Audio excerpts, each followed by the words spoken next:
Welcome to the online lecture series on 8051 microcontroller. In this video tutorial, we shall provide a demo in order to understand the concept of the interrupts. Now as you can see the schematic, I have connected the switch here to INT0 bar. Okay. And an LED is connected to P2.0 and a buzzer which makes sound is connected to P2.7. Okay. Now the program is like this. Okay. So the processor will be continuously blinking this LED which is connected to P2.0. Okay. And whenever switch is pressed, there will be an interrupt. Okay. By default, okay, it will be high signal. Okay, when the switch is open. So when the switch is closed, so this is the lowest resistance path, and ground will be connected to this interrupt, and hence interrupt will be generated. So when the switch is pressed, only then I will be going and switching on the buzzer. Okay, so this is the schematic. Let me show you the program now. So if you see the program, LED is connected to P2.0 as per the schematic. Buzzer I have connected to P2.7. Okay, and in order to blink the LED, I have introduced a function called delay. Okay, so port 2 I have configured as output port. EA is equal to 1. I have enabled all the interrupts. I have enabled external 0 interrupt because the key is connected to external 0 interrupt. Okay, and the forever loop, okay, by default the buzzer will be off, so that's why buzzer is equal to 0. Okay, and the processor is doing some job. Okay, here what I have done is I am simply blinking an LED. So I made LED is equal to 1 here, then I have provided some delay, then I made LED is equal to 0, then again I have provided some delay.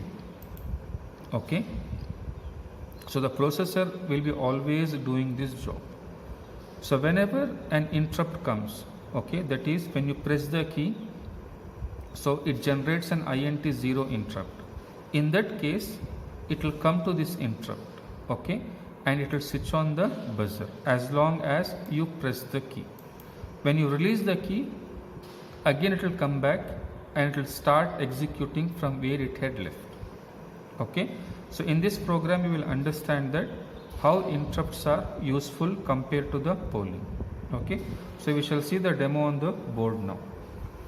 Okay, now here is where I have the key.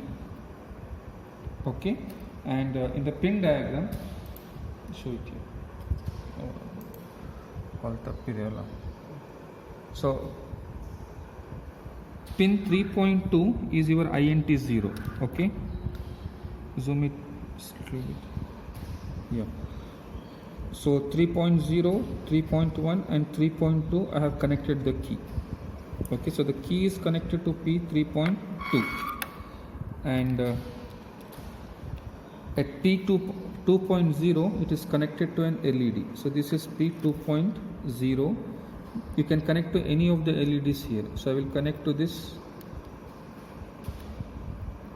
LED.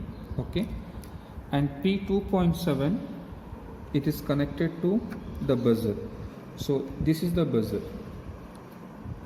Okay, so this is the buzzer and this is the connection for it. So I am connecting it to the buzzer.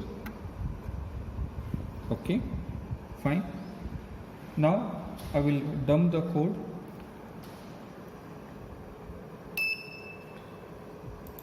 Okay, so I have written the code, so I will compile this code, then I will load the file and I will dump this code.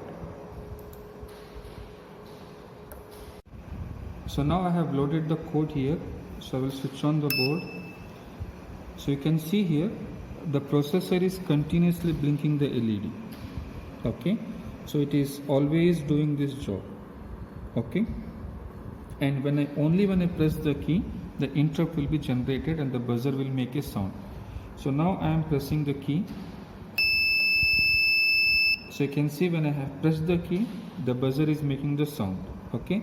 Meanwhile, the processor is also blinking the LED continuously. Okay. Let me press the key again. See. So as long as I press the key, so the buzzer will be on. Okay. As soon as I release, the processor will go back to the main program and will continue blinking the LED. Okay. That's the demo for the interrupt. Thank you.